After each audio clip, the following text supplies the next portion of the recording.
a man, who they say he murdered 3. Strange things have happened there. No stranger would it be if we met at midnight in the hanging tree.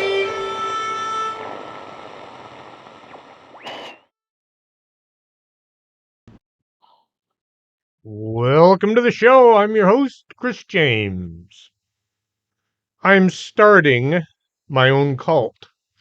It revolves around coffee, all things coffee. We're not going to worship coffee or anything like that.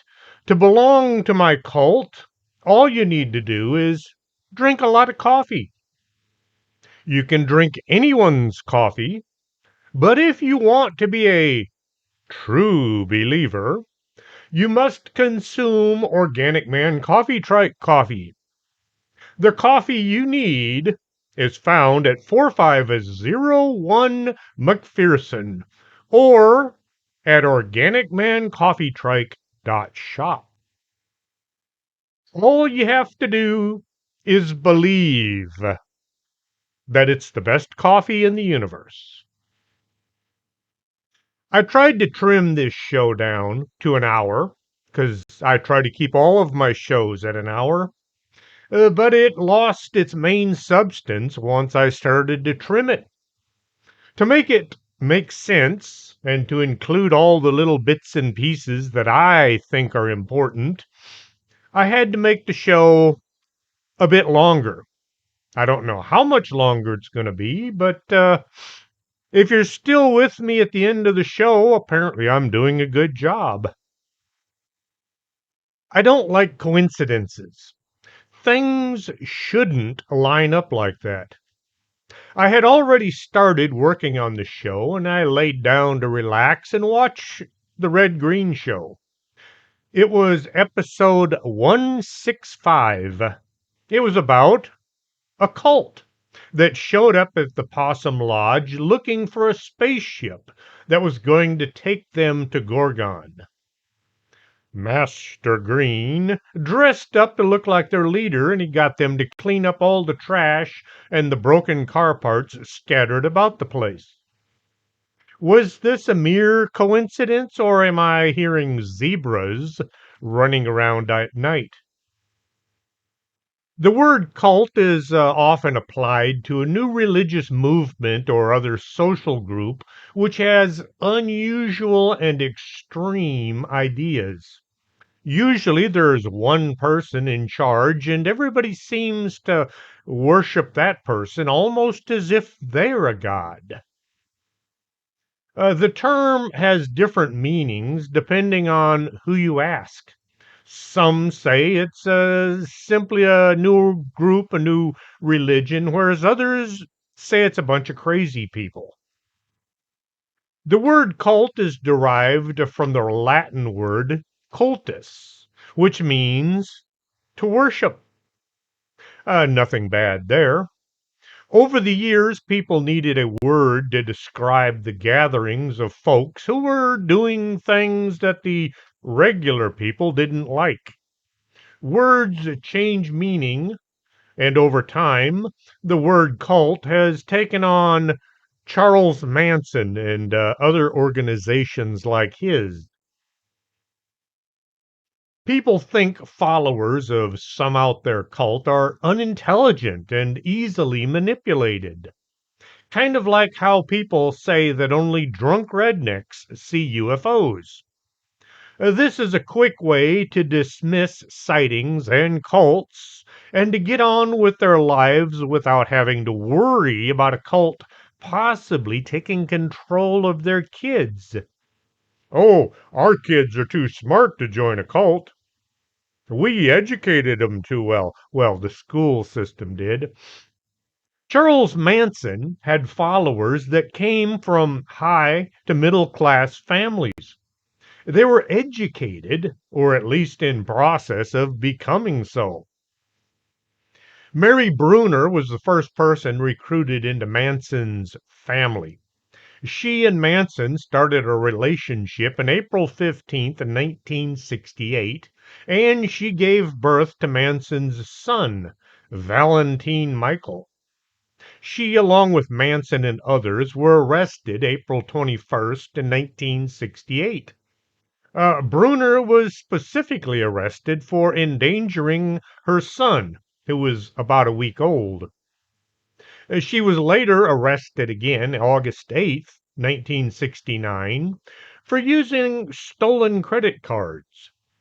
With this arrest, Bruner was removed from the Tate LaBianca murders, as there is no way she could have possibly been there while sitting in jail. Bruner was later charged with the murder of Gary Hinman, but she received immunity for testifying against the others.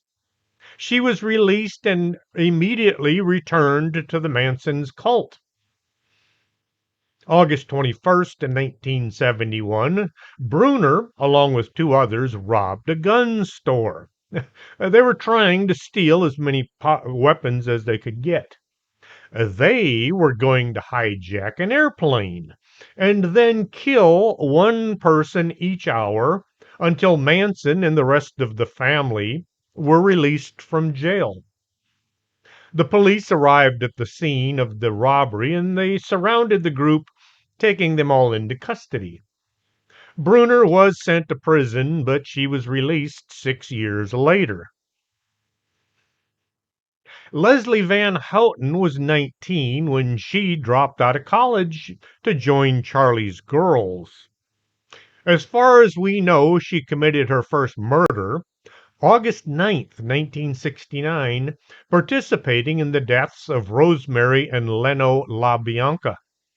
Van Houten giggled throughout most of her trial, acting as if nothing she had done was that bad.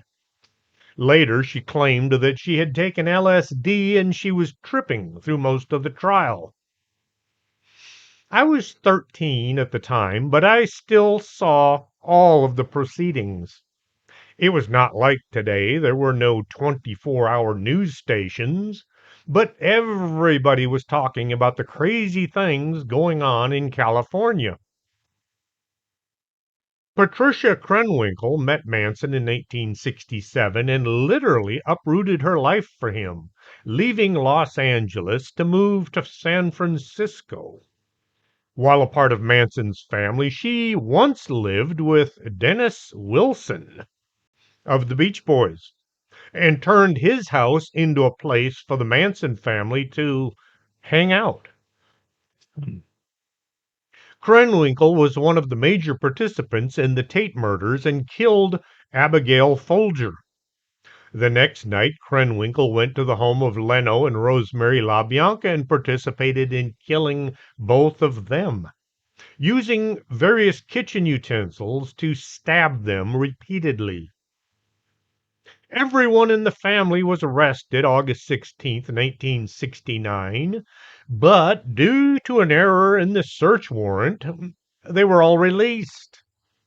Krenwinkel was arrested again October 10th, 1969, and her father bailed her out of jail. She went back to the Manson family, of course. She was arrested a third time, December 1st, 1969, and this time she was charged with 7 counts of first-degree murder and 1 count of conspiracy to commit murder. Krenwinkel was sentenced to death, but that conviction was commuted to life in prison. She's been denied parole 17 times as of 2017. Lynette Squeaky Fromm, she was called that because of the sound of her voice, was not a participant in either the Tate or the LaBianca murders. Instead, she would stand outside the courtroom waving a sign and picketing to try to get Manson released. She did start writing a book about the Manson family, but she discovered that she was pretty much incriminating everybody for everything that they had done, so she stopped. In 1975, Fromm decided that she wanted to speak to President Ford about the California redwood trees. Dressed in a robe and carrying a gun, She approached him and then pointed the gun at the president. The pistol was a 1911 single action 45. Nobody ever bothered to tell her that she needed to cock the hammer before the weapon would fire. She was immediately restrained by the Secret Service. She was sentenced to life in prison in accordance with the laws protecting the U.S. president. Fromm managed to escape in 1987. She was trying to get back to the Manson family. Well, she wound up getting caught again. She was finally released on parole August 14th, 2009. What happened to that life in prison? Life in prison is never life in prison. Susan Adkins didn't participate in every murder committed by the Manson family. She was there in a majority of them. She was there when Gary Hinman was murdered and the Tate murder took place, as well as LaBianca's couple. Adkins was arrested, and while in prison, she confessed to some of the other prisoners that she had actually stabbed Tate.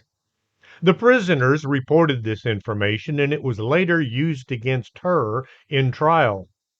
She was charged with the murder of Tate and Hinman and sentenced to death, which was later commuted to life in prison. While in prison, she got married twice. She was denied parole 13 times, and later it was revealed that she had terminal brain cancer. Her husband at the time fought for her to be released, but this was denied. She passed away September 24th, 2009, at the Central California Women's Facility in Chowchilla. As for people who romanced and married convicted murderers, there needs to be a whole new classification of insanity for these people. Charles Manson received many marriage proposals while sitting in prison. Linda Kasabian, along with her young daughter, joined the Manson family in 1969. During the Tate murders, Kasabian was told to gather the supplies needed for the family and then wait outside in the car. She said she could hear the screams from what was happening inside and she wanted to help, but her daughter was back home with the rest of the Mansons and she was afraid that they would do something to her. Kasabian became a witness for the prosecution, explaining all that she had seen and heard during the murders. Catherine Lutzinger was a member of the Manson family, but she never murdered anyone, as far as we know. And she did try to run away several times, and she even notified the authorities that there were some illegal things going on at the Manson family's ranch. But the authorities tended to ignore her for some reason. Catherine Scher was arrested in connection with a shootout with the police in Hawthorne, California. She told authorities that she had recruited many of the Manson girls, like Kasabian and Van Houten, and said that it was super easy to become enamored with Manson. Looking at the women as they pranced around and acted as if the lives they had taken were nothing, most people wanted these crazy folks removed from society permanently, not just locked up, but they wanted them to all participate in an activity with old Sparky. Let them ride the lightning. California went ahead and sentenced the whole bunch to death, but then liberals got all weirded out on us and they commuted their sentences to life in prison. Manson had convinced his followers there was going to be a race war from which he and his followers would emerge as world leaders.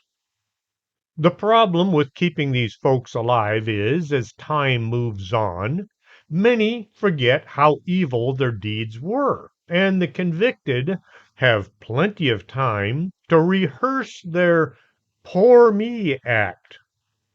So when the cameras are on them, they can look so pitiful and so reformed. They know all the right words to say because the other prisoners tell them. Add to this, a lot of the folks on parole boards have never had friends and family members tortured and murdered, so you run the possibility of having these folks released. Let them back out on the streets where they can possibly do more damage. During the insanity of the Black Plague of 2020, Gary Ridgway, better known as the Green River Killer, was almost released. He was convicted of murdering 49 young women.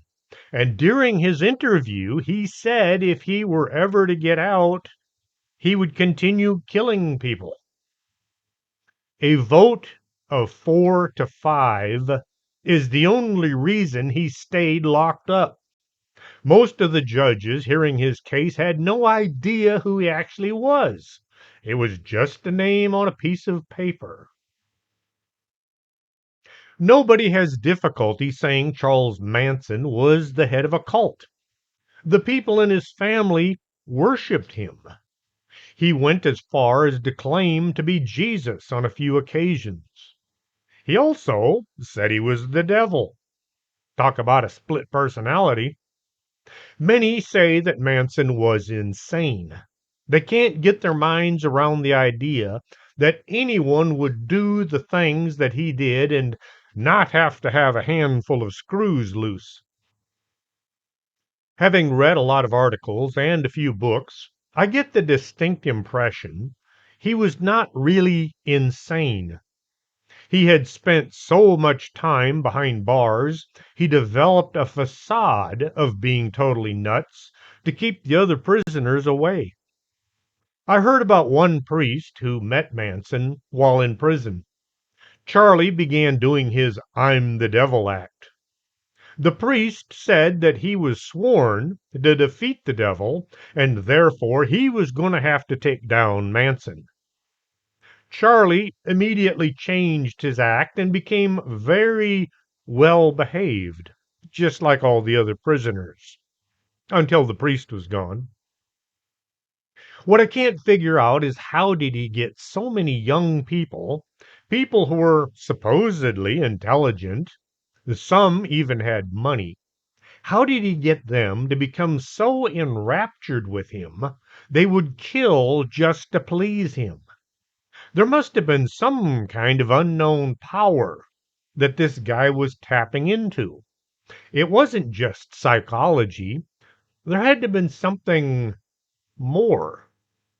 He wasn't the devil, but maybe he was tapping into some of his power. Jim Jones was born May 13th, 1931, in a rural community in Crete, Indiana. His family was Irish and Welsh. He told folks that he was also Cherokee, but there was no evidence of any Indian blood in any of his family members. Jones' father was a disabled World War I veteran who had suffered from gas attack. He had severe lung damage, and it made it very difficult for him to hold down a steady job. He tried to augment his income by occasionally working on neighborhood road repair projects, but being so sick, he had a hard time sustaining anything. The money that he did get from the government was not nearly enough. His father's illness led to financial difficulties, which in turn resulted in intense marital problems between the Joneses' parents. Dave Ramsey says the leading cause of divorce is money problems. 1934, during the Great Depression, the Jones family were evicted from their home for failure to make mortgage payments. The family often lacked adequate food, and they had to rely on financial support from their family. They sometimes resorted to foraging in the nearby forest and the fields in order to supplement their income. Not their income, their diet. His mother had no maternal instincts and she frequently neglected Jones. When he started school, his extended family threatened to cut off their financial assistance unless his mother got a job. Jones's father was hospitalized most of the time due to his illness. As a result, Jones's parents were frequently absent during his childhood. Jones often wandered the streets of the town with nobody telling him anything. Myrtle Kennedy, the wife of a Nazarene church pastor, developed a attachment to Jones. She gave him a Bible and encouraged him to study it. As Jones grew older, he attended services at all the churches in line, often going to multiple churches each week, and he was baptized in several of them. Jones developed a desire to become a preacher as a child, and he began practicing preaching in private. His neighbors reported he was a weird kid who was obsessed with religion and death. Jones regularly visited a casket maker in line and held mock funerals for roadkill that he would collect. Jones claimed to have a unique ability, such as being able to fly. He once jumped off a building roof to demonstrate his abilities to others. He wound up breaking his arm. He persisted in saying he had exceptional abilities, despite failing in any examples of it. At times, he would put other children into life-threatening situations, telling them that he was being guided by the angel of death. Jones also developed an intense interest in social doctrines. He studied Adolf Hitler, Joseph Stalin, Karl Marx, Mao Zedong, and Mahatma Gandhi. Kind of eclectic there. He spent hours in the community library and he started bringing home books all the time that he would read late into the evening. Jones developed an intense interest in the Nazi Party. He was fascinated by Hitler's total power.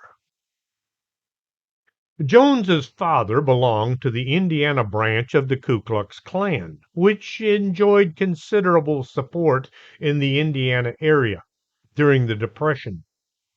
Jones, on the other hand, was appalled by how the black community was treated. His parents separated in 1945 and they eventually were divorced. To support himself, Jones began working as an orderly at the Richmond Reed Hospital.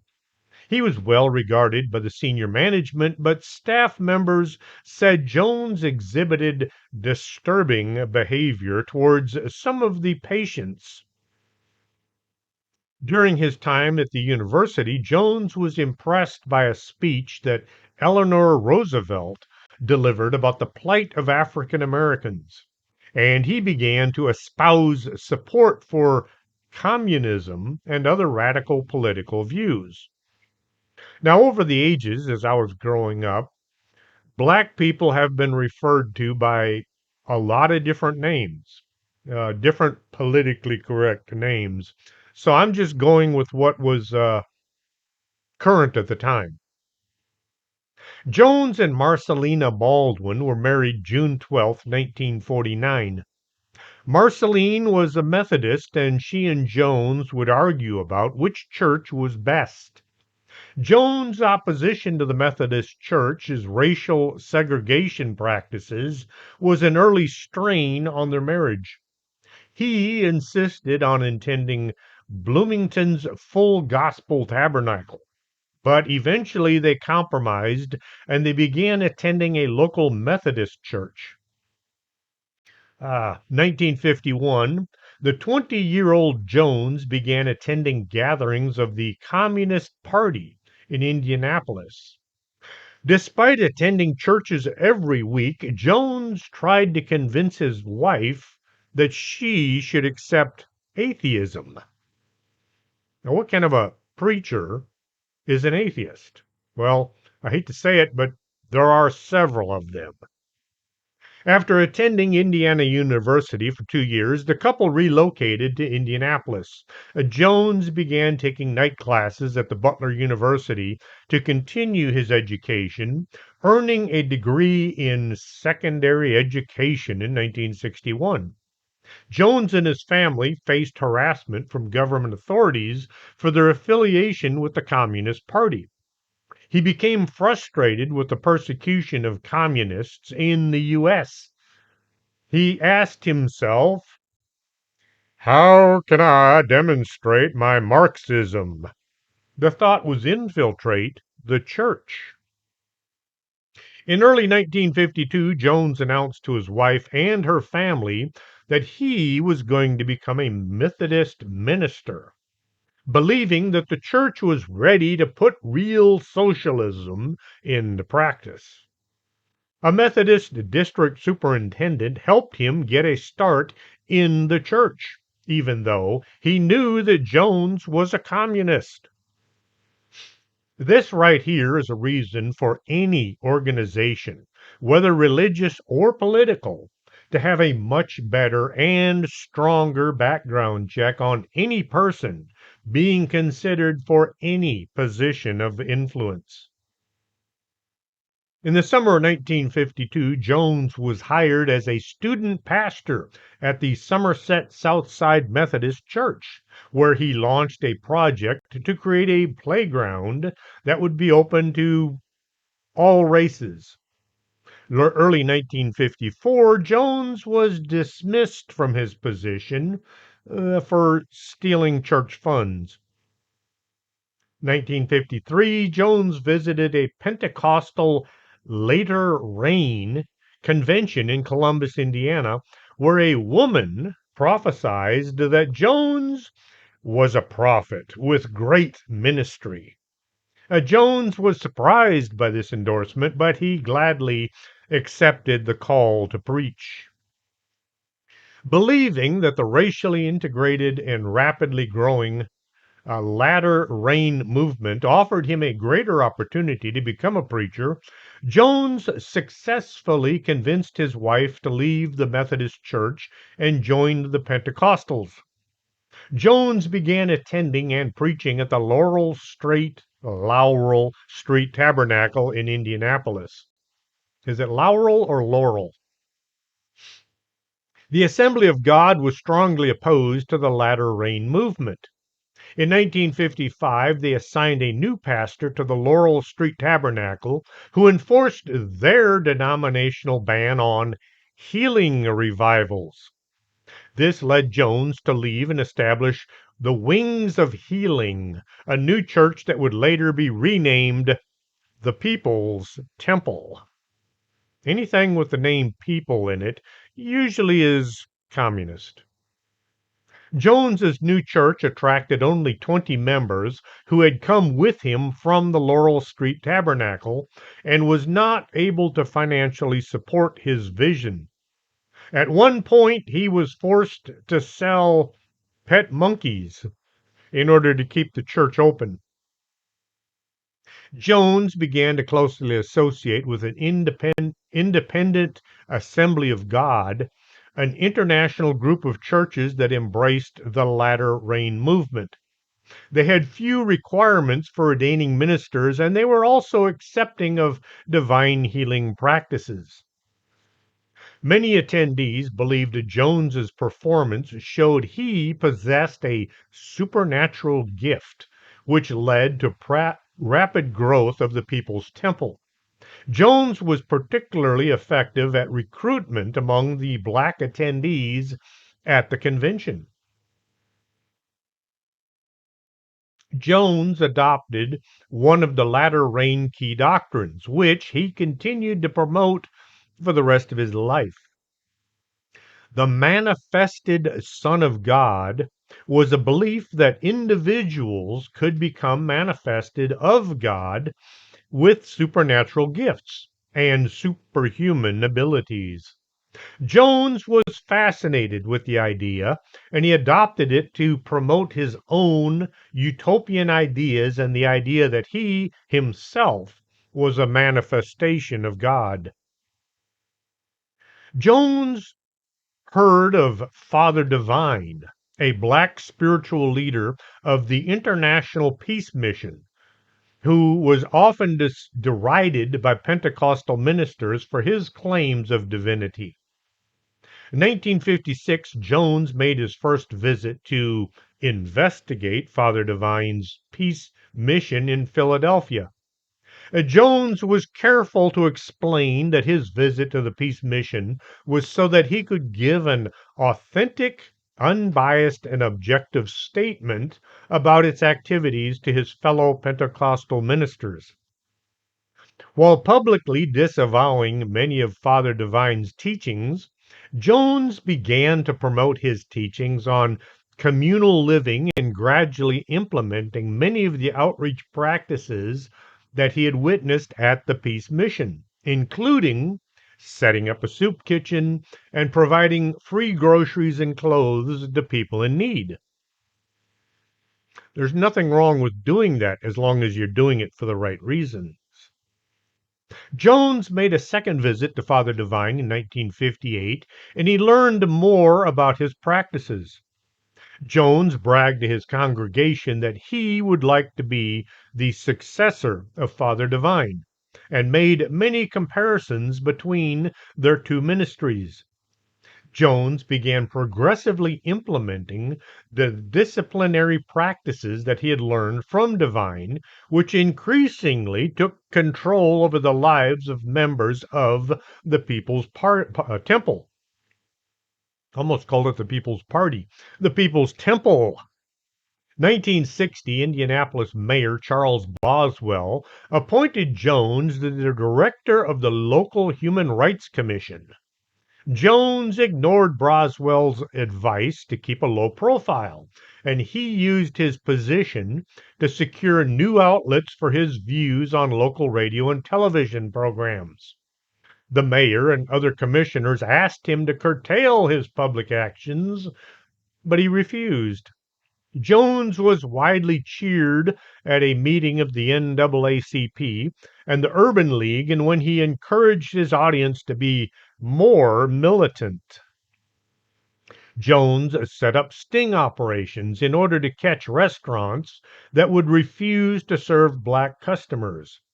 He also wrote to the American Nazi Party, and then he passed on their responses to the media. In Indiana, Jones was criticized for his integrationist views. People's Temple became a target of white supremacists. A swastika was painted on the temple, a stick of dynamite was left in the temple's coal pile, and a dead cat was thrown at Jones's house after a threatening phone call. The publicity generated by all of this attracted a larger congregation. By the end of 1961, Indianapolis was a far more racially integrated city, and Jim Jones was entirely responsible. Knowing what we know today, having seen race baiters fake attacks to further their agendas, I wonder how many of these incidents were orchestrated by Jones himself. Jones and his wife adopted a few kids from other races, and Jones was busy trying to make a few children with women that were not his wife. 1961, Jones warned his congregation that he had received a vision of a nuclear attack that would devastate Indianapolis. Jones began to look for a way to escape the destruction that he believed was imminent. January 62, he read an Inquirer magazine that said that South America was the safest place to live in order to escape the impending nuclear war. Jones decided to travel to South America to scout for a site where he was to relocate the People's Temple. While away, Jones was careful to show only his religious side and not the communist side of his personality. To continue looking for a suitable location, Jones had all the money from the People's Temple sent south, causing the church to nearly collapse. Unable to find a utopian location in South America, Jones returned to Indiana only to convince his followers there was going to be a nuclear attack July 1967, and the whole congregation needed to move to California. Jones developed a theology influenced by the teachings of the Latter Rain movement, Father Divine's economic socialism, and infused with Jones's personal communist views. Jones referred to his views as apostolic socialism. Jones concealed the communist aspects of his teachings until the late 60s. He frequently warned his followers of an imminent apocalyptic nuclear race war. He claimed that Nazis and white supremacists would put people of color into concentration camps. Jones said he was a messiah sent to save people. He taught his followers the only way to escape the supposed imminent catastrophe was to accept his teachings, and that after the apocalypse was over, they were going to emerge to establish a perfect communist society. Does any of this sound kind of like what Charles Manson had been saying to his followers? Jones began using illicit drugs after moving to California, which further heightened his paranoia. He increasingly used fear to control and manipulate his followers.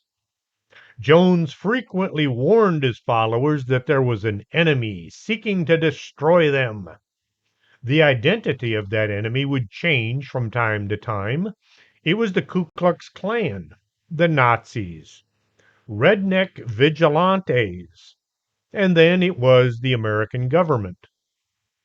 Jones established a planning committee made up of his lieutenants to direct the People's Temple's communal life. Jones, through the planning committee, began controlling all aspects of the lives of his followers.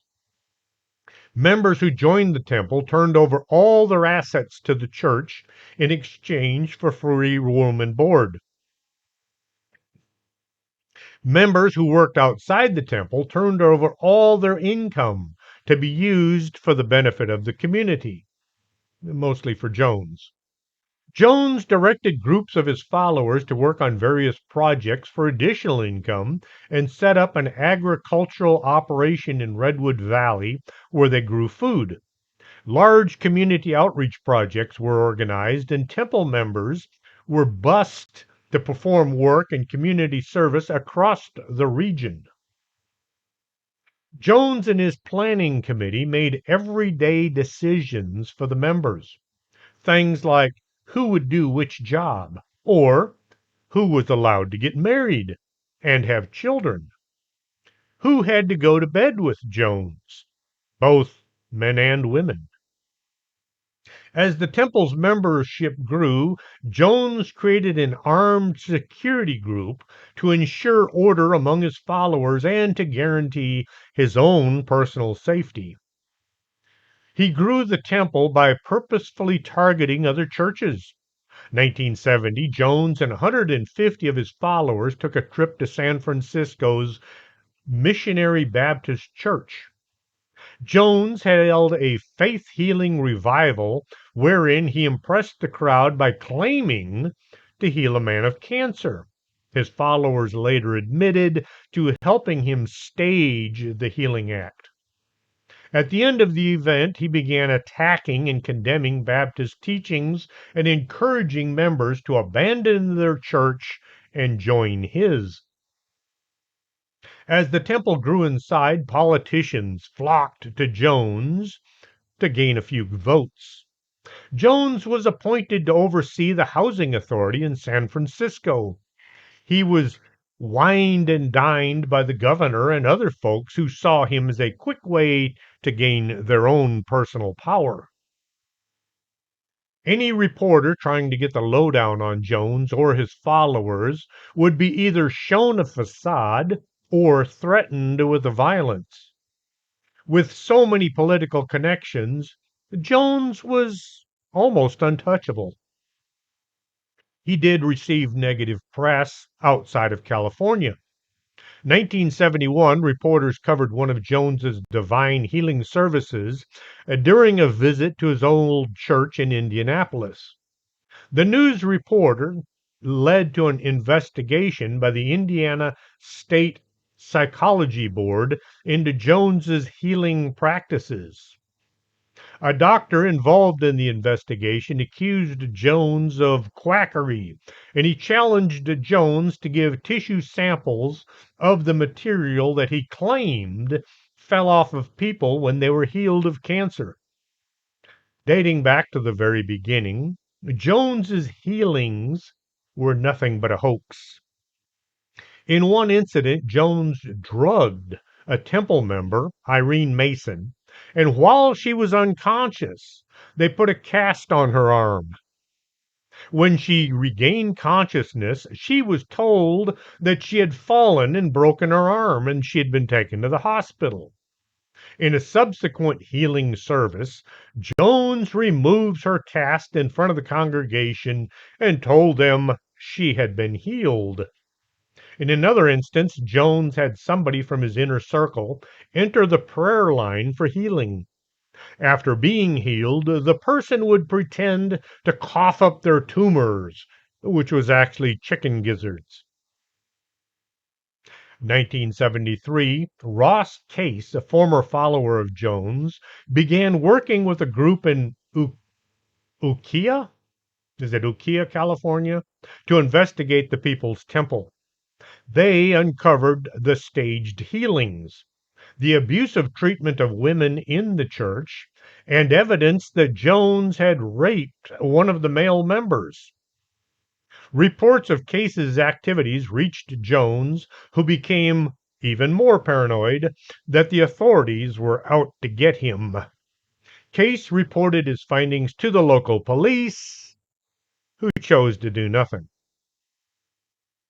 Shortly after 8 members of the People's Temple made accusations of abuse against the Planning Commission of the People's Temple staff members, Jones became convinced that he was losing control and he needed to relocate the People's Temple to escape the mounting threats and allegations. December 13th, 1973, Jones was arrested and charged with lewd conduct after he was caught pleasuring himself in the presence of a male undercover LAPD vice officer in a movie theater restroom. December 20th, 1973, the charges against Jones were dismissed, though the details of the dismissal have never been given. The court file was sealed, and the judge ordered that all records of the arrest were to be destroyed. Fall 1973, Jones and the planning committee decided it was time to get on old paint and get where they ain't, leave the U.S., and they began to develop a long-term plan to relocate the temple. The group decided on Guyana as a favorable location, citing its recent revolution, socialist government, and the favorable reaction Jones had received when he had visited there in 1963. Jones said he would rather settle in a commune in a communist country like China or the Soviet Union, and was saddened about his inability to do so. Jones said that Lenin and Stalin were his heroes. He saw the Soviet Union as an ideal society. The summer of 1974, land and supplies were purchased in Guyana. December 74, the first group arrived to start operating the commune that would become known as Jonestown. Jones left the operation in the charge of James, one of his overseers, and he went back to the United States in order to continue his efforts to combat the negative press he'd been receiving. By this time, it was a lost cause. Word had gotten out from a bunch of former members on just how bad things actually were.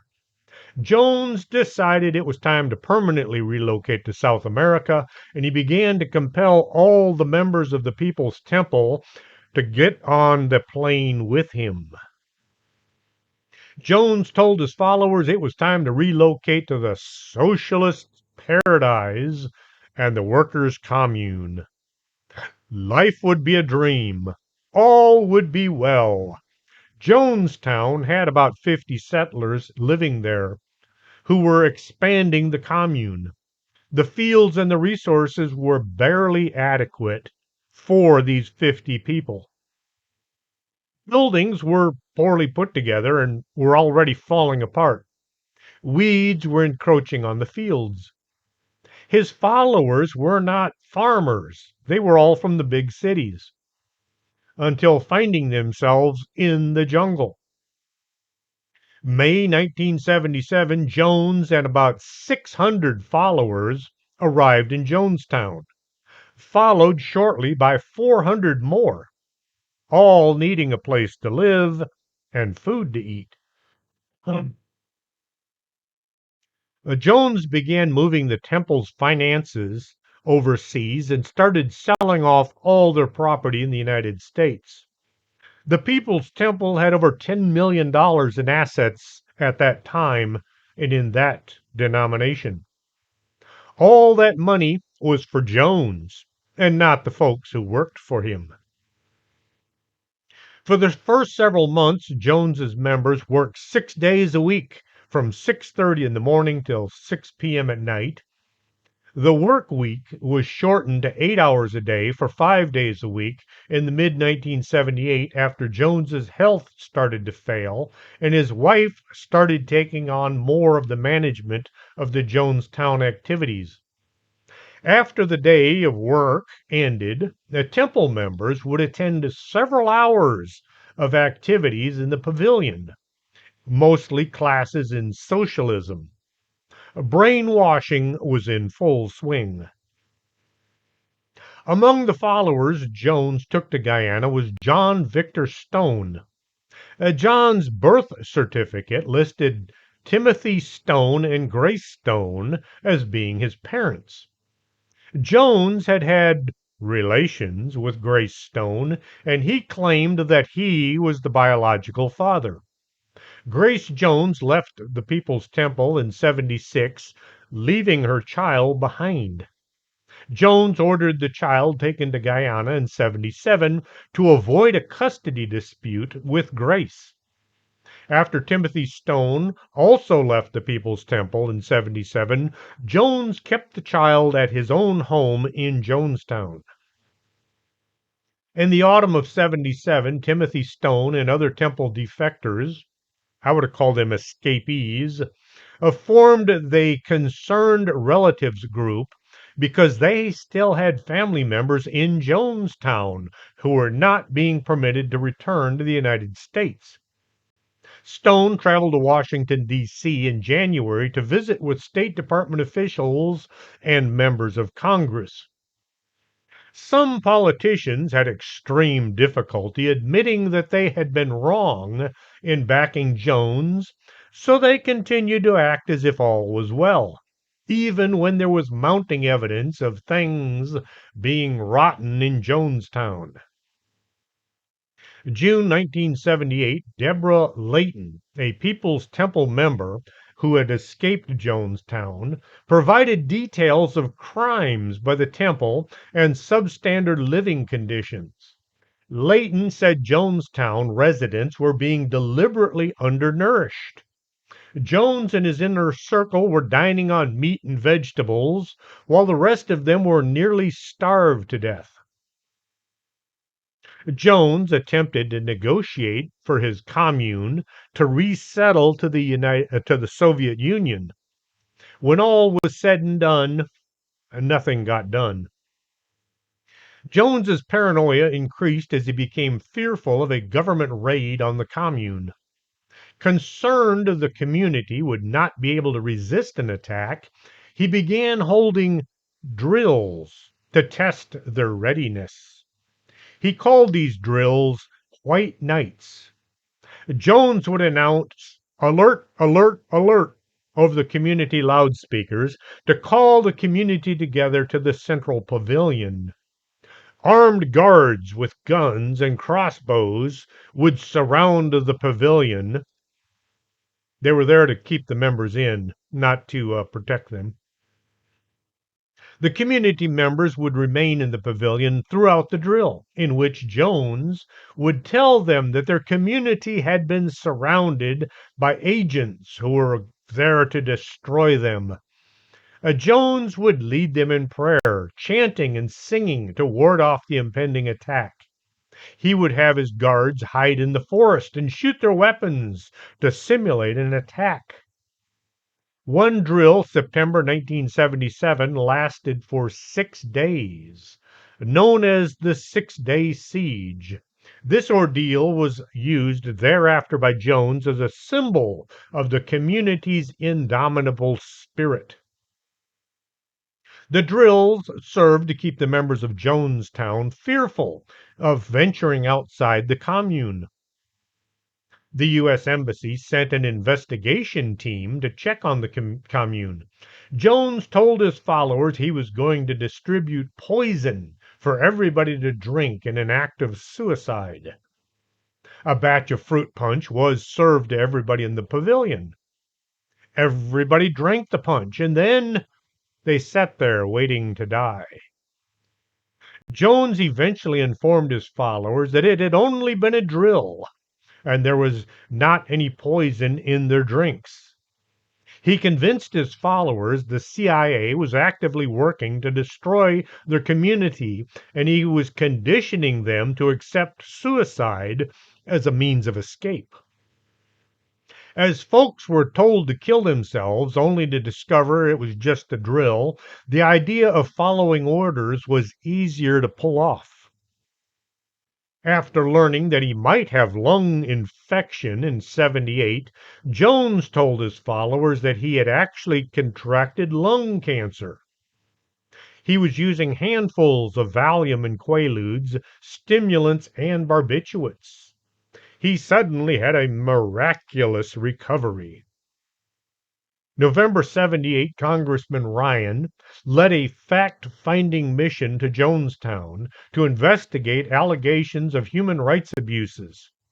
His delegation included relatives of the temple members, an NBC camera crew, and reporters from several newspapers. The group arrived in Guyana capital of Georgetown on November 15th. 2 days later, they traveled by airplane to Port Katooma. There, they were transported to Jonestown. Jones hosted a reception for the delegation that evening at the Central Pavilion, during which Temple member Vernon Gosney passed a note meant for Ryan to the NBC reporter Don Harris, requesting assistance for himself and another Temple member, Monica Bagby, in leaving the settlement. Tension began to rise as news spread through the community that some members were attempting to leave. Ryan's delegation left hurriedly that afternoon of November 18th, and Ryan narrowly managed to avoid being stabbed by Temple member Don Sly. Ryan and his delegation managed to take along 15 Temple members who expressed a desire to leave. Jones made no attempt to stop them at that time. As members of Ryan's delegation boarded 2 planes at Port Katooma airstrip, Jonestown Red Brigade armed guards arrived and began shooting at them. The gunman killed Ryan and four others. At the same time, one of the supposed defectors, Larry Layton, drew a weapon and began shooting at members of the party inside the other plane, which included Gosney and Bagby. NBC cameraman Bob Brown was able to capture footage of the first few seconds of the shooting at the Otters, just before he himself was killed by gunmen. I remember watching this on the news and wondering, how did something so crazy manage to happen with rational people? Apparently they weren't. Later that same day, Jones received word from his security guards had failed to kill all of Ryan's party. Jones concluded the escapees would soon inform the United States of the attack, and they would send the military to seize Jonestown. He called the entire community to the Central Pavilion. He informed the community that Ryan was dead, and it was only a matter of time before military commandos descended on their commune to kill all of them. He told Temple members that the Soviet Union would not give them passage after this airstrip shooting. Jones said the group should commit revolutionary suicide. He recorded the entire death ritual on audio tape. One Temple member, Christine Miller, dissented towards the beginning of the tape. Cries and screams of children and adults were heard throughout the tape. A drink mixed with Flavor Aid, it wasn't Kool-Aid, and cyanide was handed out to the members of the community to drink. Those who refused to drink were being injected instead. The crowd was also surrounded by armed guards, offering members the basic dilemma: death by poison or death at the hands of the guards. It is not clear if some initially thought the exercise was just another white night rehearsal. When members wept and showed signs of dissent, Jones counseled them, saying, "Stop these hysterics. This is not the way for people who are socialists or communists to die. No way for us to die. We must die with dignity." Jones can be heard saying, "Don't be afraid to die," adding that death is just stepping over into another plane. Death is a friend. Jones directed that the children were all killed first. Then the adults poisoned themselves.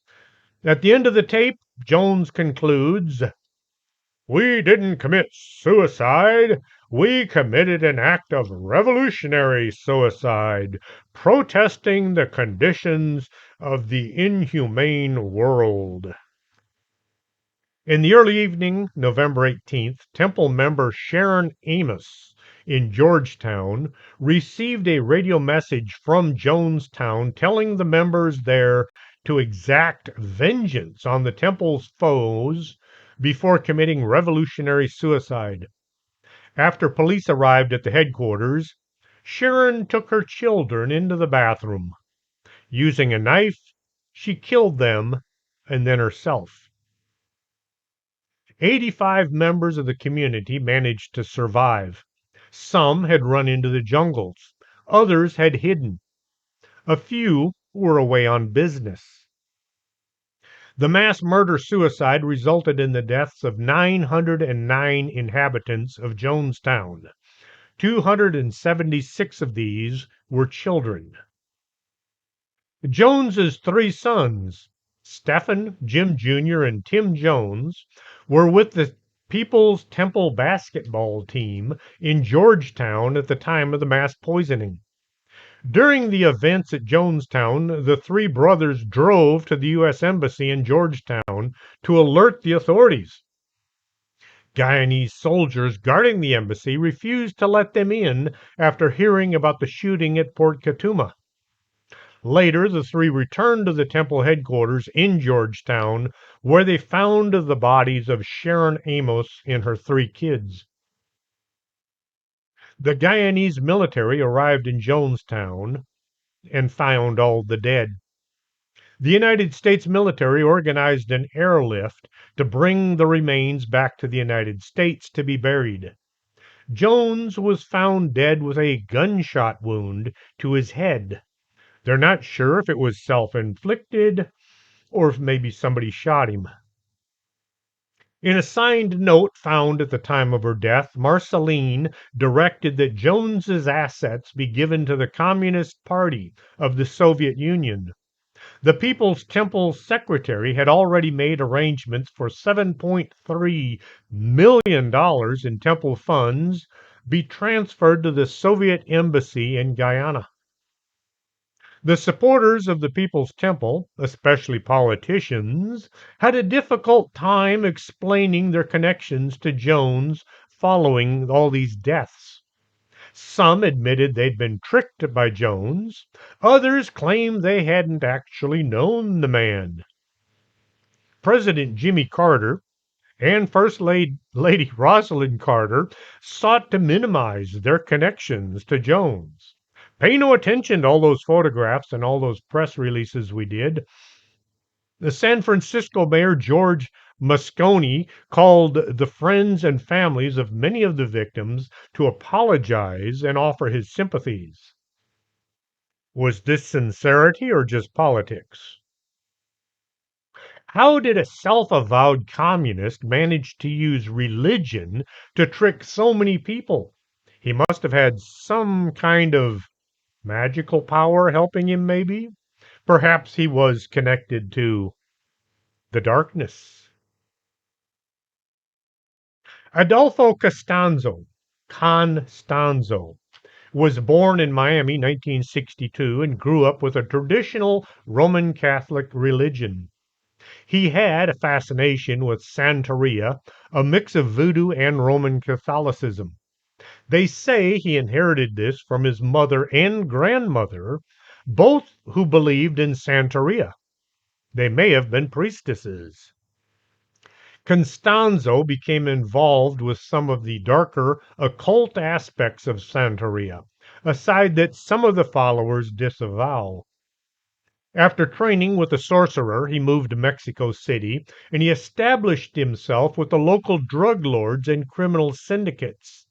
He charged the leaders thousands of dollars to perform rituals that would guarantee their safety from their enemies and the police. Constanzo's followers worshipped him like he was God. Some of the people who followed him found that they were becoming powerful because of his help, and he would extract more money from them as they grew. He also managed to acquire a position of power for himself. When people refused, they would simply vanish. Sarah Maria Aldrate Villarreal was born in 1964 and grew up in a middle-class family in Matamoros, Mexico. She attended high school and later college across the Rio Grande in Brownsville. At Brownsville, Texas Southmost College, Aldrete was a straight-A student and a cheerleader for the soccer team. She was also fascinated by the occult, and she knew people in the Mexican drug trade through Serafine Hernandez Garcia, who attended Texas Southmost with her. She knew his uncle, Elio Hernandez Rivera, whom she had dated. She stood 6'3", and kind of stood out in the crowd. People would go missing, but the authorities had nothing to go on. A lot of the missing were drug dealers or traffickers who nobody would report anyway. Some were folks who had been en route to the U.S. in order to swim over and look for work. 1989, American tourist Mark Kilroy, a University of Texas student who was on spring break, was reported missing.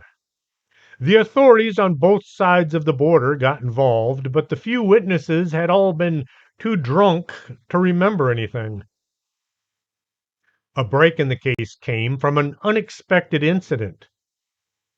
A truck traveling south in New Mexico drove right past a checkpoint. The Mexican authorities followed in an unmarked car to see what this driver was up to. At the Santa Elena Ranch, the driver stopped. Then he tried to leave a few minutes later. The federales stopped him, and he was surprised they had caught him. The driver, the Serafin Hernandez Garcia, was surprised that he got stopped because he thought he was invisible. Constanzo had cast a spell on him and his truck so the police wouldn't see him. Once the suspect had been properly questioned, the ranch was searched for further evidence. Police eventually found the bodies of people Constanzo had killed. What came to light is that he had dismembered many people and used their body parts in his rituals to strengthen his own powers. Some had been eaten. The official count of people he killed is 23, but they believe it may have been as high as 48. A search was instigated to find Constanzo and his number one man, who was actually a female, Sarah Aldrete. Police connected the deaths at Matamoros with similar deaths that had taken place in Mexico City. After consulting local witchcraft practitioners and sorcerers, the police heard that Constanzo was hiding out in Coahuiltepec. Cow, Coahuiltepec. Yeah, it's a it's one of those names. Coahuiltepec, one of the city's boroughs. When Constanzo was surrounded, he had one of his followers shoot him so he wouldn't have to face trial. May 3rd, 1994, Sarah Aldrete was sentenced to 62 years in prison. The weird thing is, back when this was all happening, we were told that Aldrete had been killed in a gun battle. We were all convinced that both of these two were dead, until later I discovered that no, she was sitting in prison. Why they told us she was dead? Who knows? Maybe somebody else was involved that we don't know about. The earliest incarnation of the Heaven's Gate as a cult would eventually come to be known began in 1970 under the leadership of Marshall Applewhite and Bonnie Nettles. Marshall Applewhite was born 1931 in Texas and by most accounts had a relatively normal life. He tried to become an actor, but he didn't have what it took. He was hired at the University of St. Thomas in Houston to teach music. 1970, he got fired for having a fling with one of the students, one of the male students. I have family that graduated from St. Thomas, but that was long after Applewhite was dead. Applewhite wound up spending some time in a mental hospital where he met Nettles, who was one of the nurses. They were both interested in conspiracies, cryptids, aliens, outer space kind, and UFOs.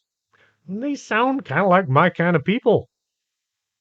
Once he was out, Applewhite and Nettles got busy setting up their religious organization, better known as a cult.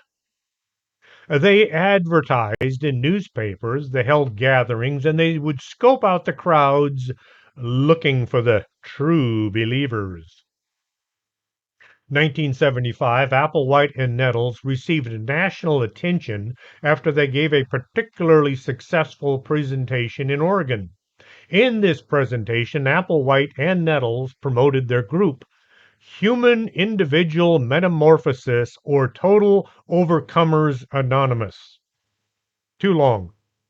Uh, They were saying that a flying saucer was going to come and take the chosen away. The group soon became known as Heaven's Gate. Much easier to say.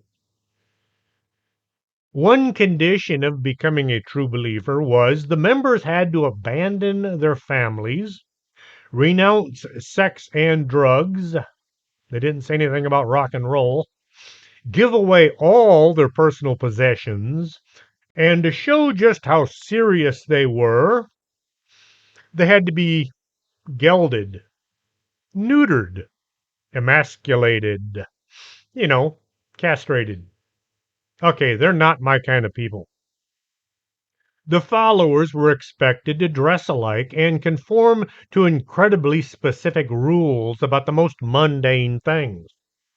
Everything the members did was regulated, including what they ate, how much they ate. The group were told the Virgin Mary had been abducted by aliens, and that is how she became pregnant. The world was heading towards destruction, and the only people who would be saved had to follow all of these strict guidelines. Nettles died of cancer in 1985. Her death was a severe blow to Applewhite, emotionally and philosophically. Her death had the potential to call into question a number of the cult's teachings. Most pressingly, why did she die before the UFO came to pick the followers up? Applewhite began to rely heavily on one particular tenet of the cult's beliefs. Human bodies were merely vessels or vehicles that were carrying them on their journey, and these vehicles could be abandoned when humans were ready to ascend to the next level. Nettles had merely exited her vehicle and entered her new home among the aliens. Members of the Heaven's Gate believed suicide was wrong, but their definition of suicide was far different from the traditional one. They believed the true meaning of suicide was turning against the next level when it was offered to them. I remember listening to Coast AM with Art Bell. Want to take a ride? That night, Art said, there was something, maybe a flying saucer, following the comet Hale-Bopp. The boys in the white lab coats had spotted some kind of a craft or a structure maybe, coming towards the Earth hidden in the comet's tail. Applewhite saw this as a sign. According to him, it was the only way to evacuate this Earth. The spaceship behind Hale-Bopp was the UFO the Heaven's Gate members were waiting for. Starting on March 22nd or March 23rd, 39 cult members ate applesauce or pudding that was laced heavily with barbiturates. Some washed this down with vodka. They did it group by group, placing plastic bags over their heads to ensure asphyxiation, and then they waited to die. This was believed to have happened over the course of a few days. Those later in the lineup cleaned up any mess made by the first groups, laid the bodies out neatly, and then covered them with purple shrouds. Applewhite was the 37th to die, leaving behind two other members who would prepare his corpse and then take their own lives. After the authorities were alerted via an anonymous tip on March 26th, they found 39 bodies laying neatly in bunk beds and other resting places, dressed in identical black tracksuits and sneakers, covered in purple shrouds, their matching armbands read, Heaven's Gate Away Team. Reporters swarmed the scene.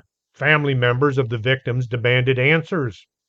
After the initial uproar died down, those left behind had to cope with their losses. How is it seemingly intelligent, rational folks will begin to follow someone who is very obviously leading them down the wrong path, yet anyone pointing this out is the one that is said to be crazy? I only covered a few cults that I remember reading about or watching on TV. Many of these groups showed way too many signs of their coming destruction, but the true believers just kept on following, like the Pied Piper.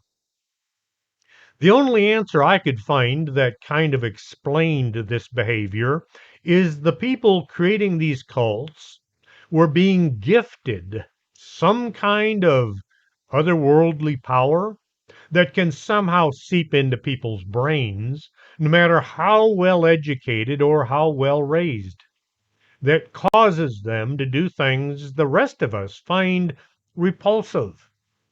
How did Charles Manson get his people to murder all those folks? How did Jim Jones get everyone to follow him to a jungle? Heaven's Gate makes no sense to me and makes no sense to most rational people. Somehow, they all pulled it off. On behalf of myself, Vic Hermanson, David Griffith, JJ, and Father Mike, and all the whole gang at the Possum Lodge, keep your stick on the ice. If my wife is watching, I'll be coming straight home after the meeting. Quando ultimus, forget it. Quando ultima fluncus moritati. I should edit that out, but I'm not going to. I see the show has run 1 hour and 15 minutes. I am really, really, really tired of talking. Till next Saturday, this is Chris James for Strange Things.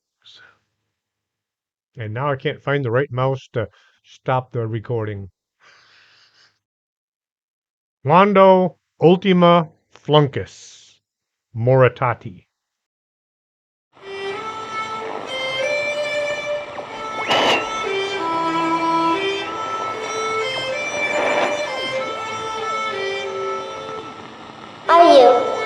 Are you coming to the tree where they strung up a man who they say he murdered 3?